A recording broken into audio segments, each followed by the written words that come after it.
e que nós mantivéssemos também os nossos pensamentos com calma, com tranquilidade, nós estivéssemos preparados para receber aquilo que viemos buscar.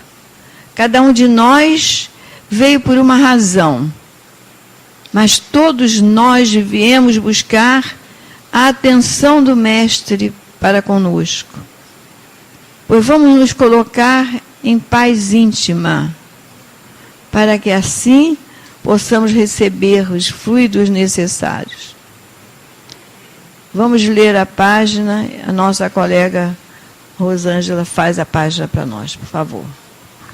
Boa noite a todos.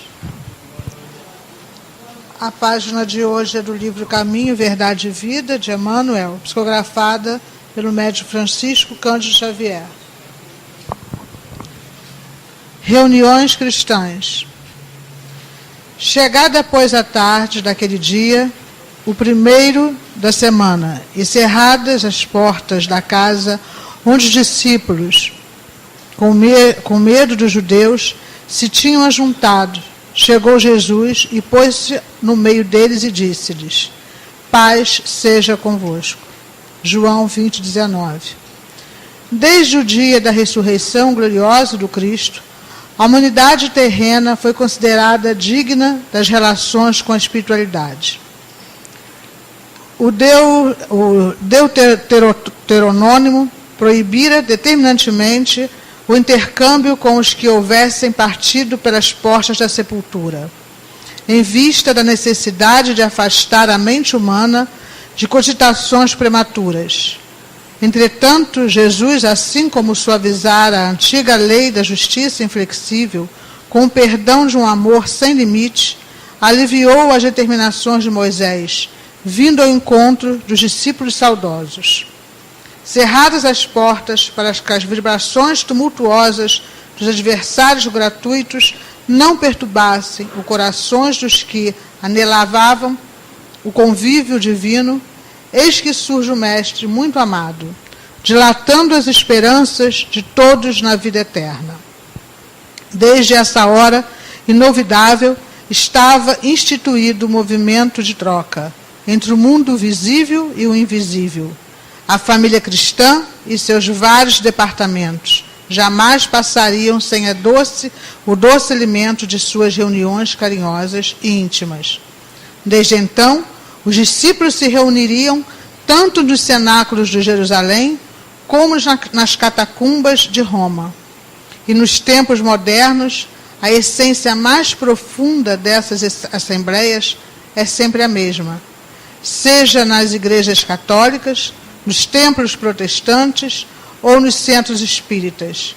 O objetivo é um só: procurar a influenciação dos planos superiores, com a diferença de que nos ambientes espiritistas a alma pode saciar-se com mais abundância, em voos mais altos, pois se conservar afastada de certos prejuízos do dogmatismo e do sacerdócio organizado. Boa noite, boa palestra a todos. Vamos acompanhar. Nosso pensamento deve nos levar à natureza. Um momento de paz e de silêncio íntimo para todos nós. Quem sabe vamos pensar no mar, nas florestas, num belo jardim com flores multicores, num céu estrelado.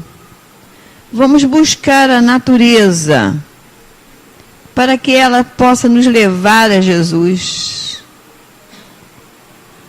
Jesus, amigo mestre, companheiro de sempre, estamos aqui novamente em tua casa, Senhor. A cada noite voltamos para buscar-te.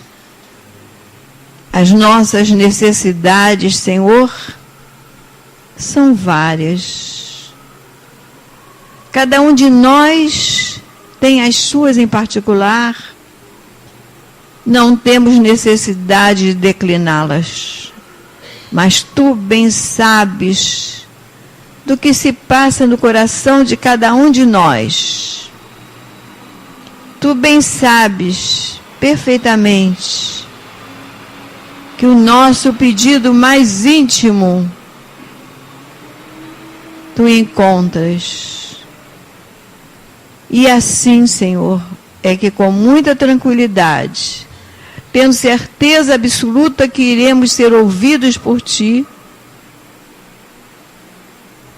viemos pedir a permissão aos nossos guias e protetores, para que, em nome de Deus, nos dê a permissão de iniciarmos a reunião desta noite. Louvado seja nosso Senhor Jesus Cristo, e que haja paz em nossos corações. Graças a Deus. Hoje nós teremos o estudo com a nossa companheira Fátima Cristina. Boa noite a todos. É aqui mesmo que eu tenho que ficar, o negócio da...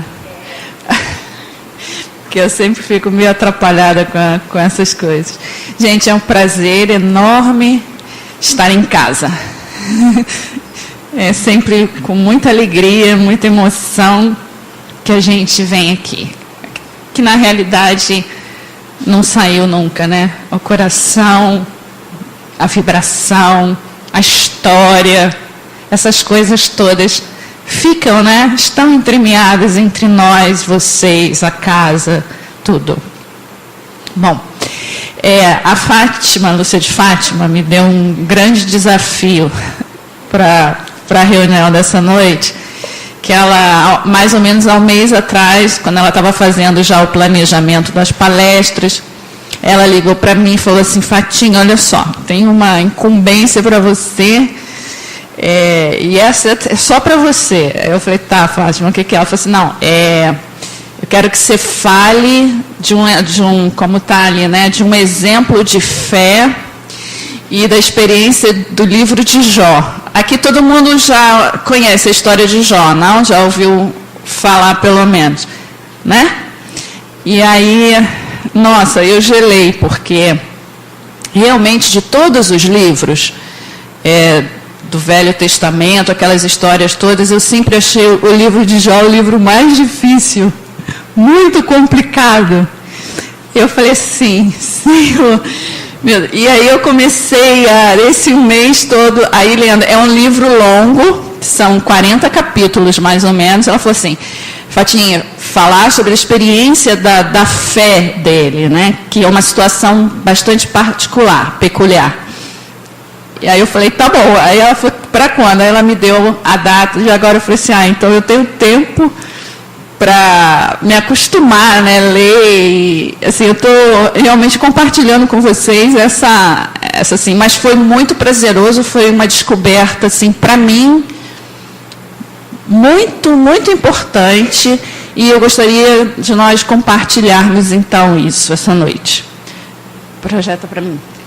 Então, né, uma experiência de fé, a experiência de Jó. E a gente sabe, a gente ouve falar, né? Essa já virou até um chavão, aquela coisa da paciência de Jó. Mas como é que é isso, né? E aí, normalmente, esses chavões ou esses exemplos, eles começam a ficar, né? A ficar no inconsciente, e a gente meio que já tira aquilo, digamos assim, como um prato feito. Tipo assim... mas o Jó, a paciência de Jó, ele foi o cara especial que nasceu exatamente para ter paciência. E por isso ele é um exemplo. Mas quando a gente começa a pegar o livro e a ler, e depois eu incentivo vocês a lerem, porque o livro é riquíssimo. É considerado um dos livros da sabedoria, junto com o livro de Provérbios, junto com o livro de Eclesiastes. E o livro de Jó não se tem certeza da época em que ele foi escrito e muito menos do seu autor. tá? Nos livros do Antigo Testamento. Alguns acham que esse livro é um dos mais antigos e que essa experiência seria da época dos patriarcas. Aí, quando a gente fala nisso, nos patriarcas de Israel, a gente vai lembrar de Abraão, Isaac, Jacó. Tá? Os patriarcas são todos aqueles que vieram antes de Moisés. Porque o que aconteceu com Moisés, e a doutrina espírita nos fala isso também, quando ela nos fala das 3 revelações, ela nos diz que a primeira revelação veio por Moisés, né, através da aliança, né, em que a gente vê lá os 10 testamentos, então do primeiro chamado através da lei. Mas os patriarcas, eles aconteceram antes do povo judeu ir cativo para o Egito, tá? Então a gente está falando. Então, alguns autores, alguns estudiosos acham que o livro de Jó está nesse contexto aí, lá atrás, mais ou menos 4.000 anos. Outros já acham que não, que ele já foi escrito na época já do cativeiro babilônico. Então, mais ou menos aí, eu acho que uns 500 anos antes, ou um pouquinho mais, da vinda de Jesus. Então, tem essa coisa. Mas todos os estudiosos são unânimes em dizer o seguinte: não importa, porque o ensinamento é atemporal. A sabedoria contida nesse livro é atemporal. E tanto é verdade que até hoje a gente criou o chavão, e o chavão ficou da famosa paciência de Jó. Que é aí que a gente gostaria de ver que história de paciência é essa, e se essa paciência realmente já foi assim, né? E eu tiraria até porque a palavra paciência, eu acho que colocaram essa palavra aliada a Jó, porque na origem da palavra paciência, o prefixo latino é pati, que significa sofrer. E no grego é paté, que significa sentimento. Então, por isso, por esse sofrer aí e por esse sentimento, através do sofrimento, é que se aliou essa palavra à figura de Jó também, que fica mais até forte do que a própria fé e o próprio exemplo e os próprios ensinamentos que o livro traz para a gente. Traz muitos. No decorrer aqui da nossa reflexão, a gente vai ver pequenos trechos que eu retirei para nós refletirmos sobre essas palavras. Mas depois, quem quiser, tem assim 15 a 20 vezes mais de cada exemplo desses. O livro tem mais ou menos, são 40 capítulos, né? E é considerado um drama. Por quê? Porque, na realidade, quando você vai lendo o livro, você vai vendo que é quase como que realmente é uma figura, é uma alegoria de um drama com personagens. A gente tem o personagem de Jó, o personagem central. A gente tem Deus, a gente tem os amigos de Jó, 3 amigos, a gente tem um outro chamado Eliú, que aparece para dar algumas respostas, e a gente tem logo no início também, o livro se abre com uma visão assim, que seria, o livro alegoricamente, diz que Satanás estava por rodear a terra e foi apresentar-se a Deus e comentou de Jó, que era um homem justo, mas que aquela justiça dele se justificava porque nada de mal nunca lhe acontecera. Ele não conhecia o sofrimento.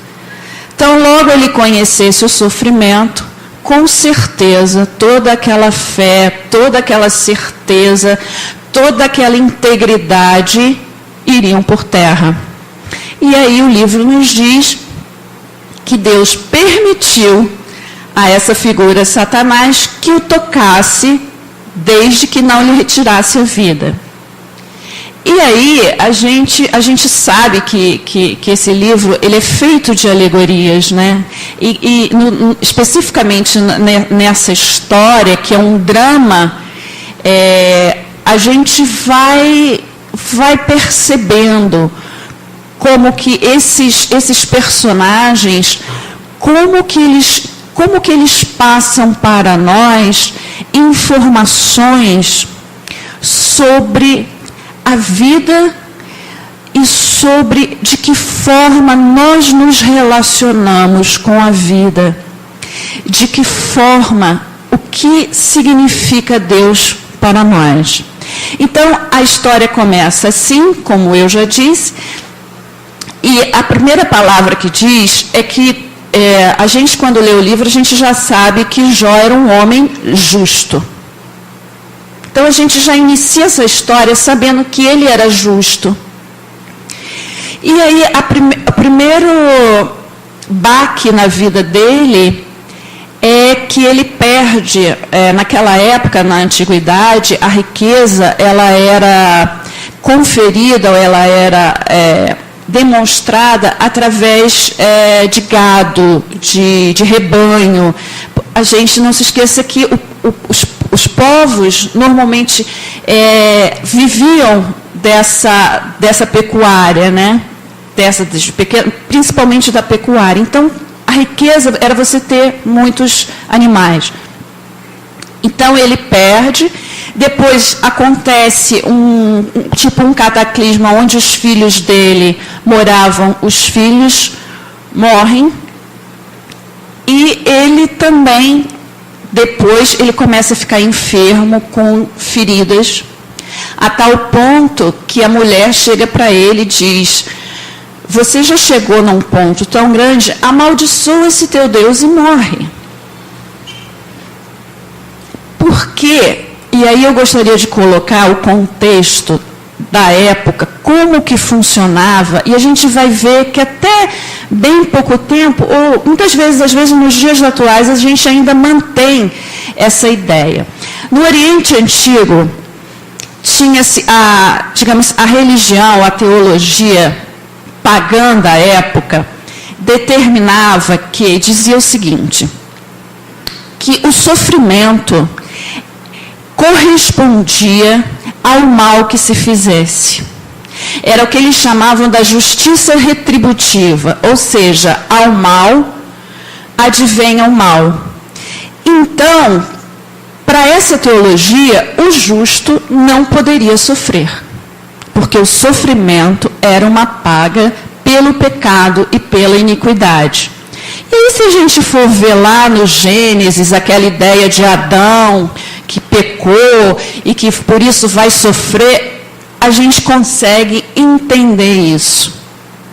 Então, esse foi um dos grandes dilemas na vida daquele homem. Além desses sofrimentos físicos todos, ele passou a sofrer também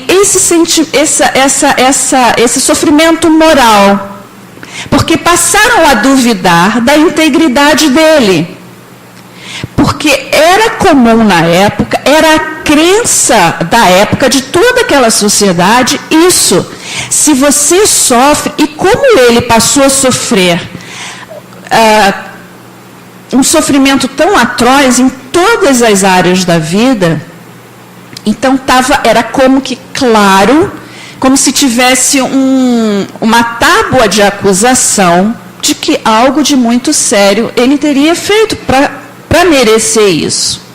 Gente, e aí abrindo um parêntese aqui, será que até hoje a gente não traz isso? Aí se a gente for ver lá nos evangelhos, para ver como que isso era muito forte, naquela passagem de Jesus com o jovem cego, os discípulos perguntam para Jesus: mestre, quem pecou para que esse jovem tenha nascido cego? Pecou o seu pai ou a sua mãe? E aí Jesus responde: nenhum nem outro, nem o pai nem a mãe pecaram. Mas ele está nessa condição de cegueira para que se cumpra a vontade de Deus. E aí Jesus vai lá, a gente que já viu o Evangelho, pega da terra, forma um lodo na terra, passa nos olhos do jovem, pede que ele se lave e ele volta a ver. E aí há todo um questionamento dos fariseus, porque Jesus havia curado no sábado. Então, isso é um exemplo para ver como que passa de geração em geração a ideia de que ao pecado acontece o castigo e o sofrimento. E aí, a gente vai ver que no livro chegam os amigos de Jó para consolá-lo. Só que, ao verem o estado em que ele se encontrava, eles choraram com ele nos primeiros dias, mas logo em seguida, eles começam a fazer discursos para Jó, ao invés de consolá-lo, pelo contrário, botar ele cada vez mais para baixo. Porque eles começam a apontar, tipo assim, sabe aqueles sermões que você tá querendo só apresentar a culpa? Né? Às vezes, em algumas situações da vida da gente, a gente passa por isso, né? A gente quer dar digamos assim, um corretivo, mas a gente acaba exacerbando. E eles começaram a acusar Jó. Eles começaram a acusar. E aí Jó sempre se defendendo, dizendo, não, isso que vocês estão falando, isso não rebaixa mim, porque a minha consciência, eu tenho a minha consciência plena de que eu não cometi pecado. Pelo contrário, eu prezo a justiça, eu prezo o bem do próximo. Projeta para mim. E aí, uma primeira fala, é muito forte isso, gente. A minha justiça me apegarei e não a largarei. Não me reprova a minha consciência por qualquer dia da minha vida. Nossa, isso é muito forte. Quem de nós que pode dizer uma coisa dessas, né? Quer dizer, tal era o confronto que aquele homem estava vivendo. Porque era comum. Todos os ditames da sociedade diziam que não, se você sofre, você é ímpio, você pecou, você fez coisas sérias. E dado o sofrimento atroz que ele passava, tanto mais os amigos o acusavam. No sentido, para você estar desse jeito é porque a coisa foi muito séria. E ele mantinha essa integridade, mas o sofrimento ia marcando Jó. E com isso, não só o sofrimento físico, mas principalmente esse sofrimento moral que ele estava sentindo, esses ataques, começaram a fazer com que Jó, e aí tem uns capítulos em que começa o monólogo dele, aí ele fazer lamentações, sabe? Você sente que ele entra dentro de si, começa a ver todo esse sofrimento e começa a fazer questionamentos a respeito disso, sem jamais perder a certeza daquilo que ele era, da integridade dele, daquilo que ele fazia, de como ele se conduzia. Isso era claro para ele. Mas ele não conseguia entender, então, o porquê. E o grande ensinamento do livro de Jó é exatamente esse. Por que os justos sofrem? Esse é um ponto. Gente, e esse é um questionamento que todos nós fazemos. Todo o tempo. Todo o tempo. A gente vê tanta coisa errada, tanta coisa, como diz a música do Caetano, fora da ordem. Né? Alguma coisa acontece fora da ordem, né? E a gente não se percebe, e a gente começa a fazer questionamentos. e a gente diz assim, mas por que esses caras, então, esses que só fazem o mal, por que esses caras não morrem? Por que uma bomba não cai em determinados... Todos nós fazemos isso, pensamos isso. A gente olha para dentro da gente, a gente vê a nossa justiça, o quanto a gente está correto, e o outro que faz tanta coisa errada se sobressai. Não é verdade isso? O livro é atualíssimo.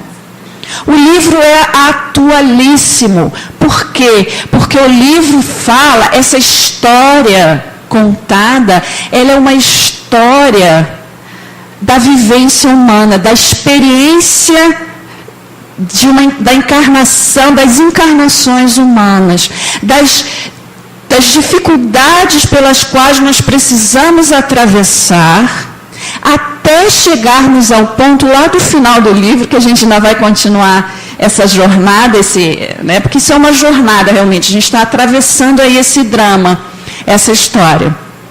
Então, com todos esses ataques, o que afetou Jó realmente não foi nem tanto, eu acredito, a questão física da doença, das perdas, ou o ataque moral que ele sofreu. Não, mas o questionamento que ele fazia a si próprio. Como pode isso? E aí ele começa a se lamentar. E eu peguei um pequeno versículo, e isso vai além, tá, gente? Cada frasezinha aqui que eu peguei um exemplo só, mas no livro a gente vai ver bastante. Porque não morri eu na madre, ou seja, no ventre, né, de minha mãe? Porque não expirei ao sair dela? Então, só por essa frase aqui, a gente já começa a sentir como que o coração daquele homem estava moído, né, a ponto dele questionar a sua própria existência, a finalidade, o propósito, qual o bem que advém de eu ter nascido. E aí a gente volta. Jó era justo e temente a Deus. Tá? A gente não está falando aqui de um cara, digamos assim, ateu, ou que não está nem aí para... Não. Este homem que disse isso era um homem temente a Deus, justo, íntegro nos padrões. Para os padrões. Mas olha onde chega a alma quando ela questiona algo que ela não entende. E aí, ele começa a se lamentar por esse sofrimento todo e depois começa a questionar a justiça de Deus. Passa os próximos, mãe, por favor. E eu tirei alguns exemplos. Ainda hoje, a minha queixa é de um revoltado. Ah, se eu soubesse onde o poderia achar, então me achegaria ao seu tribunal. Exporia ante ele a minha causa.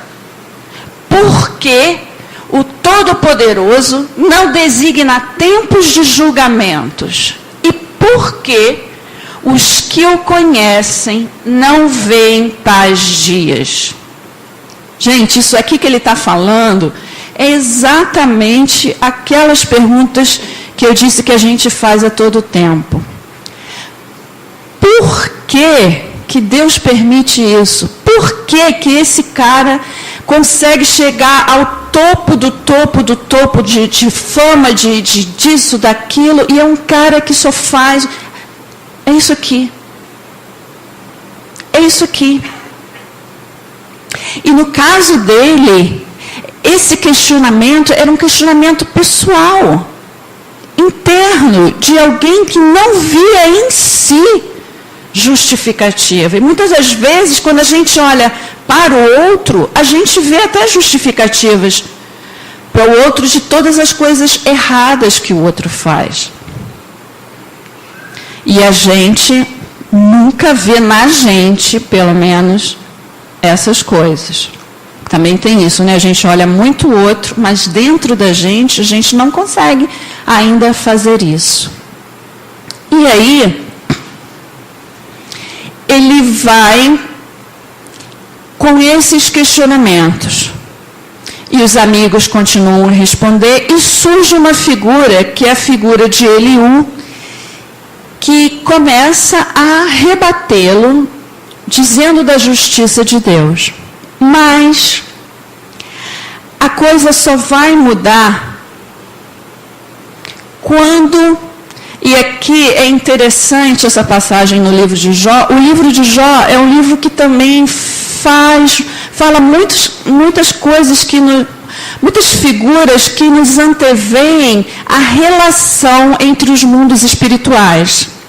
E aqui a gente pode dizer que é um dos exemplos de mediunidade lá do Antigo Testamento, em que, depois disso, o Senhor, do meio de um redemoinho, respondeu a Jó.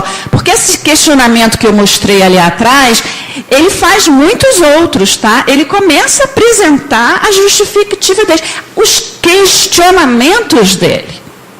Por quê? Por quê? Por quê?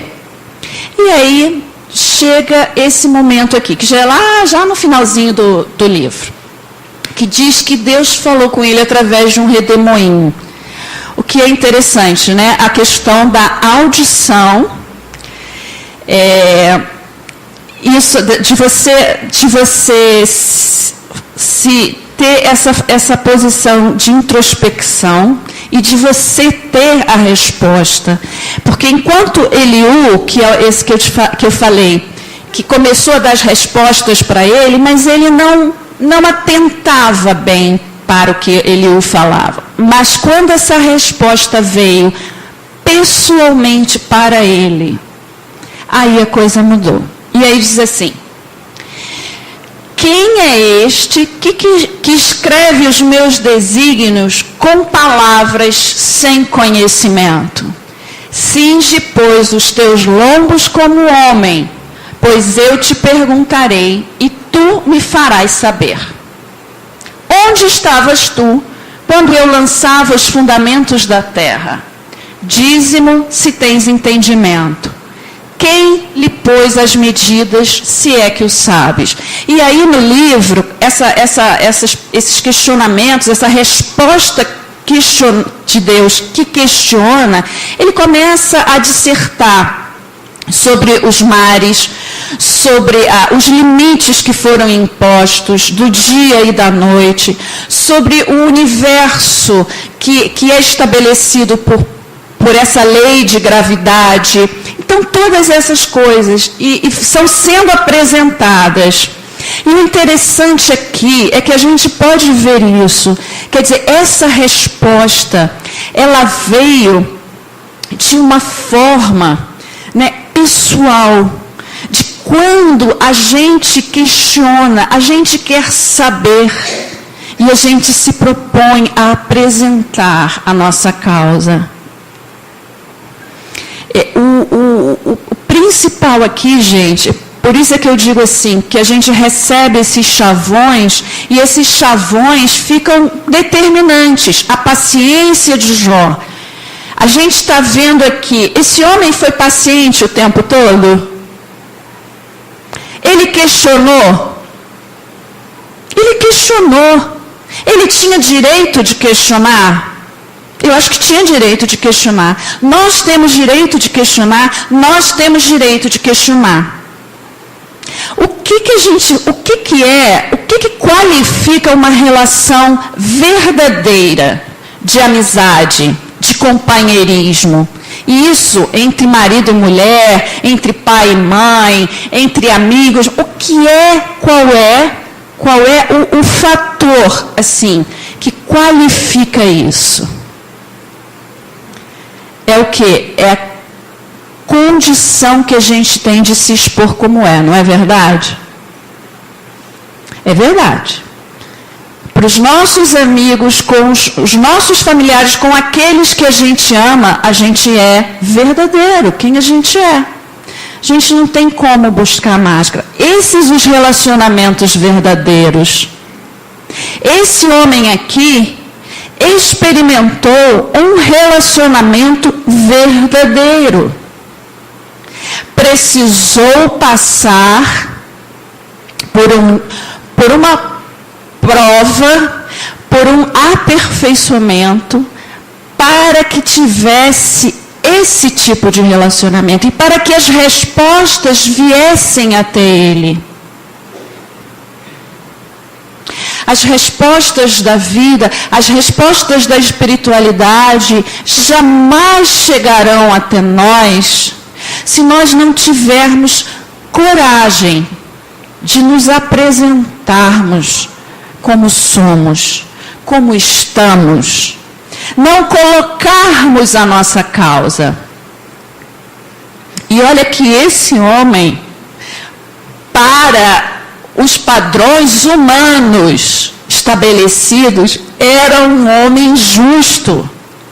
E por isso que ele não entendia como pode isso. E essa parte do livro é muito bonita, porque aí começa a ser perguntado para ele.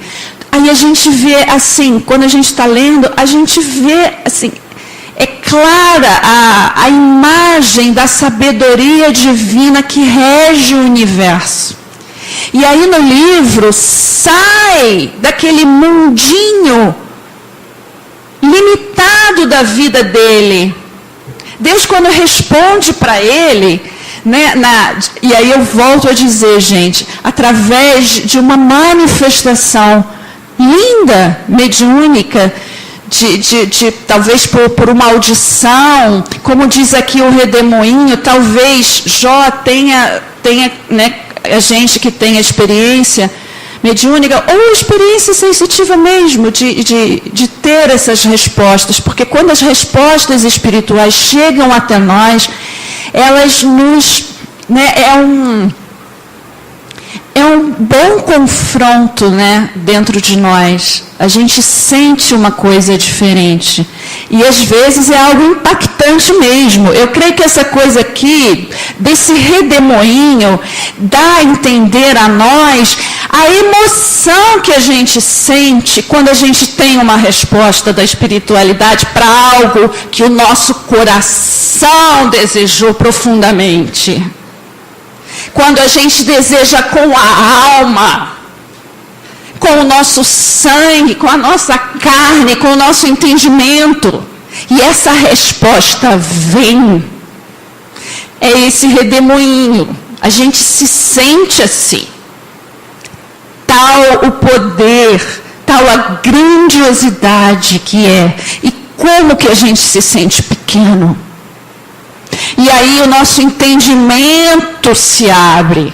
E aí a gente vê que a nossa questão talvez fosse pequena. E foi isso. E assim, é pena que não dá para poder. Por isso eu convido vocês, quem tiver curiosidade, pegue o livro e vá ler. Se acharem um pouco assim cansativa a parte dos amigos que estão questionando, peguem pelo menos essa parte, quando Deus começa a responder a ele, o questionamento que ele faz e as respostas. Passa, gente, por favor. E aí, depois disso, quando ele recebe esse impacto, ele diz: sou indigno, que te responderei eu? Ponho a mão na minha boca. Bem sei que tudo podes, e nenhum de teus planos pode ser frustrado. Na verdade, falei do que não entendia, coisas maravilhosas demais para mim, coisa que eu não conhecia. Gente, quem já teve a experiência de passar por situações muito críticas na vida, que a gente não entende, que a gente se sente realmente injustiçado e que a gente começa a questionar Deus, a brigar com Deus. Alguém já passou por isso? Eu acho que todos nós passamos por isso. Todos nós passamos por isso. E não é à toa que a casa nos recebe, né? A casa nos recebe em momentos em que estamos passando por essas coisas todas, por esses questionamentos todos. E depois a gente recebe esse alívio e muitas das vezes o tempo passa e anos mais tarde a gente olha para trás e vê aquele problema e fala assim, nossa, como que eu quase perdi todos os fios da minha cabeça por causa daquilo, e de repente aquilo é tão pequeno, porque a vida já passou, nós já ultrapassamos aquilo. É mentira isso que eu estou falando? Nós não passamos, cada um de nós passa por situações assim. Porque, volto a dizer, como Jó aprendeu, e olha que... Digamos que o exemplo aqui é uma alegoria, gente, é como uma alegoria da Unidos da Tijuca, tá? É uma alegoria gigantesca, com todos aqueles homens fazendo todas aquelas coisas, ou seja, o humano é isso aqui, tá? Essa alegoria de Jó.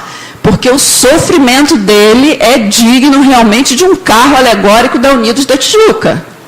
Porque foi muita coisa, muito sofrimento. Mas ele passa por esse processo. E aí, a gente vai chegar num versículo, que é um dos versículos mais lindos que existe no Velho Testamento e mesmo no Novo Testamento. Passa para mim. Eu te conhecia só de ouvir, mas agora os meus olhos te veem. Por isso me abomino e me arrependo no pó e na cinza. Aqui é uma figura, né, que se usava muito, essa coisa do pó e da cinza, é no sentido dele reconhecer a humanidade dele. Tipo, realmente, eu sou pó, eu sou cinza, eu não sei nada diante de uma grandeza tão maior. E mais, diante de tal grandeza que veio até mim em resposta, e fez a resposta, me deu a resposta, na condição de homem. Volta lá, por favor, Josemir, que é quando ele fala, aí, cinge, pois, os teus lombos como homem, pois eu te perguntarei e tu me farás saber.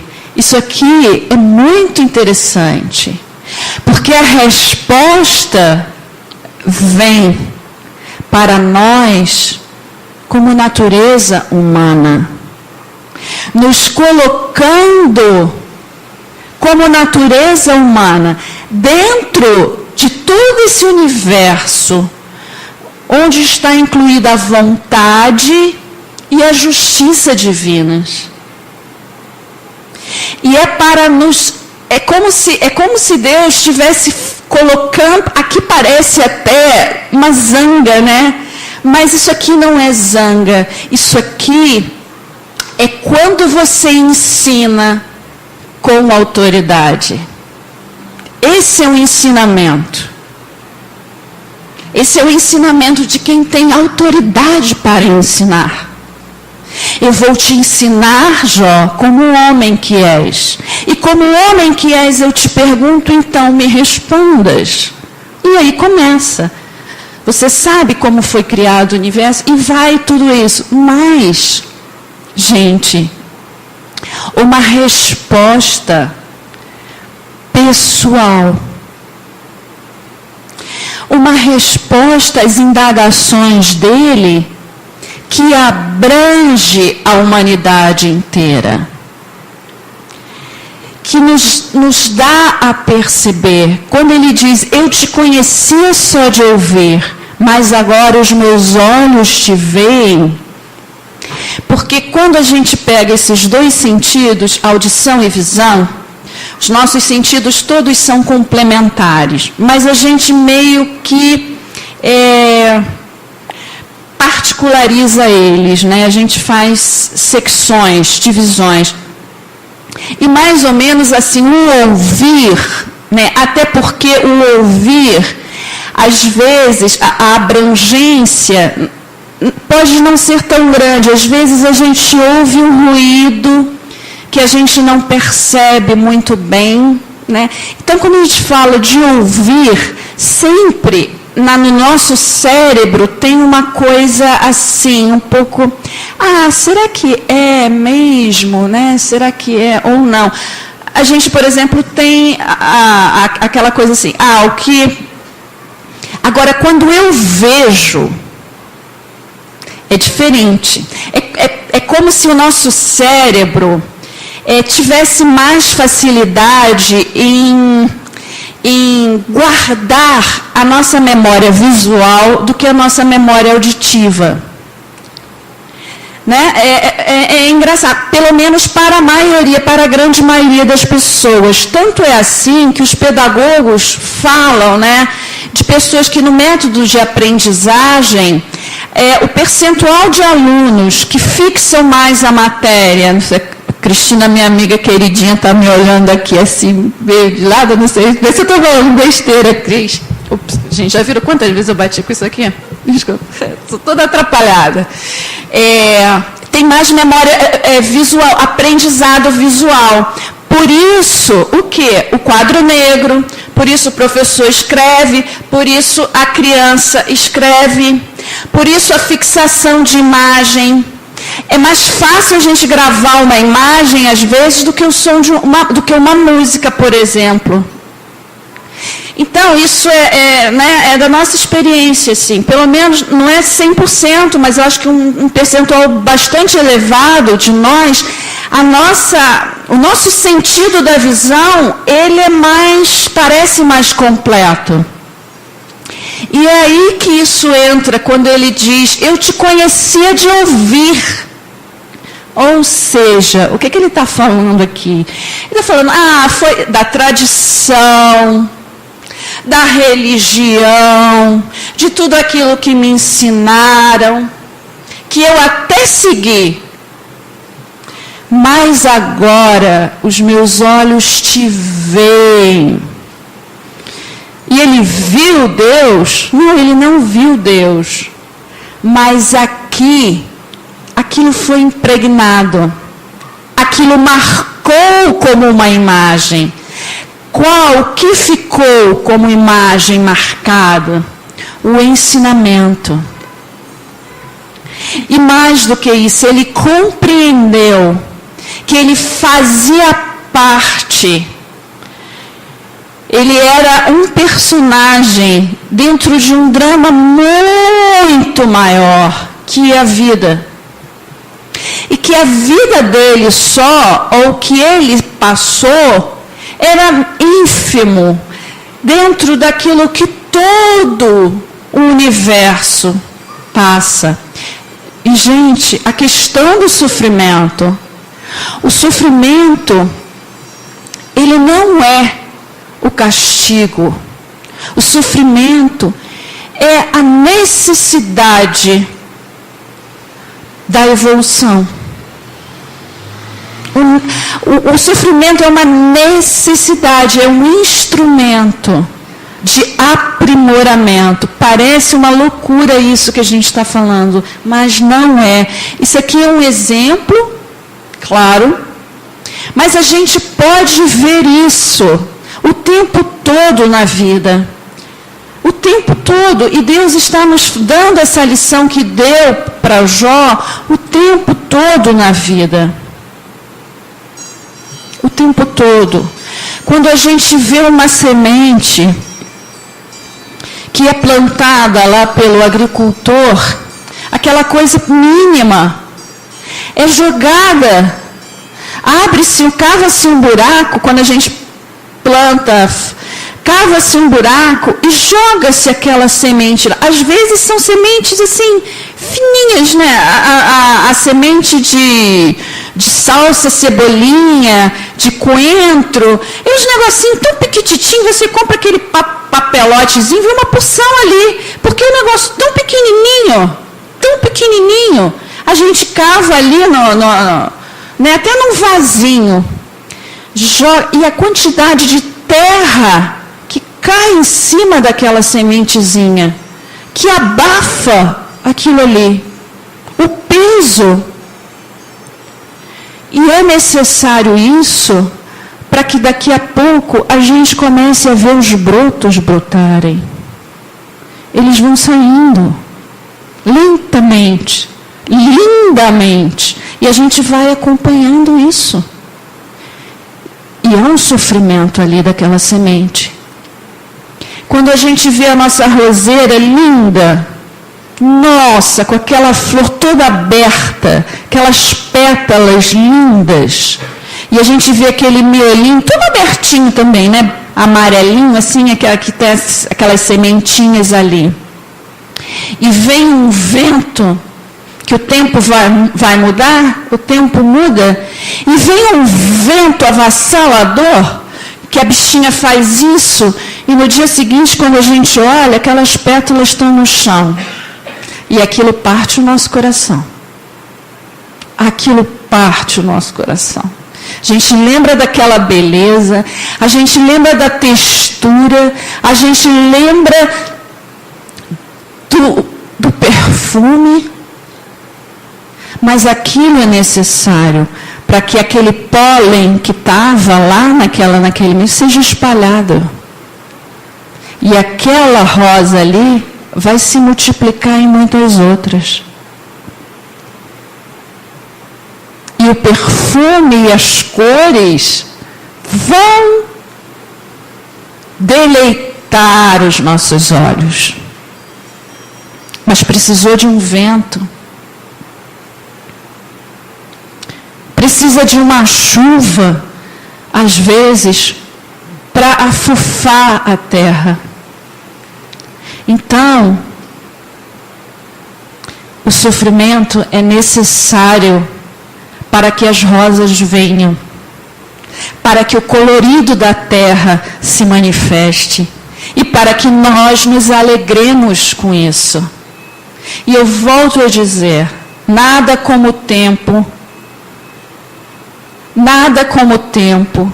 para fazer com que a gente lá na frente olhe para trás, veja o problema que passamos, o sofrimento que enfrentamos, e a gente diga assim, meu Deus, como eu consegui passar por isso? Ou, meu Deus, como que eu cresci depois daquilo? E aí, a gente volta para Paulo, quando ele diz que é necessário que haja a renovação da nossa mente, para que a gente possa compreender qual seja a boa, agradável e perfeita vontade de Deus. Gente, esse é o objetivo. Essa a razão por que o justo sofre. Não é só o justo que sofre, todos sofrem. Não é só o humano que sofre. Todo ser vivo, orgânico, sofre. Esse sofrimento significa transformação. As células, as energias, os átomos, tudo na vida orgânica e inorgânica, tudo se transforma a todo tempo. E toda transformação gera uma mudança, para que a gente não fique estagnado. Se a água ficar estagnada, ela cria o quê? limo, lodo, sujeira, bactéria. Por isso a movimentação da vida. Por isso, a cada momento, a gente tem que estar caminhando. Agora, como lidaremos com esse sofrimento? Esse sofrimento pode ser um lodo se a gente deixar a nossa água psicológica, mental, espiritual, paralisada ali naquela situação.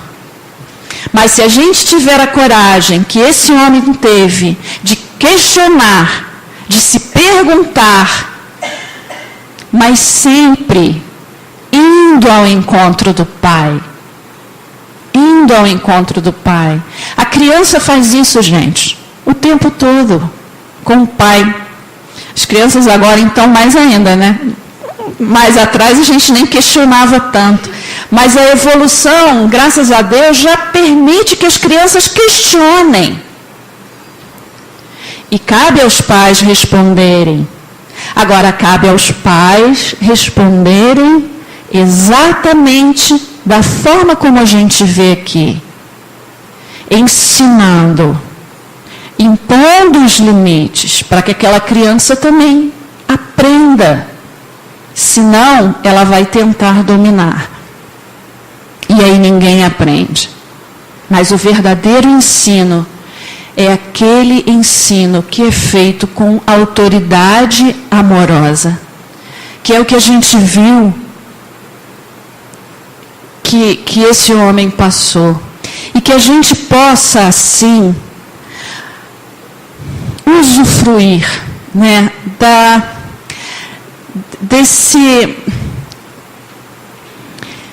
dessa honra, desse privilégio que a gente tem com a doutrina de explicar todas as coisas, de não nos passar o Evangelho como algo dogmático, não. Mas a fé raciocinada é o quê? É aquela que te faz caminhar. E para caminhar é preciso também questionar. Então vamos questionar. Mas vamos questionar com uma postura de quem quer aprender. E a resposta certamente virá. E o auxílio certamente virá. E a misericórdia certamente nos alcançará. E sentiremos a paz, a tranquilidade e as forças renovadas para a gente continuar na caminhada. Que Deus nos abençoe. Amigos Jesus, amigos e mestres espirituais que nos acompanham, que nos trouxeram aqui, que têm nos apresentado o Evangelho,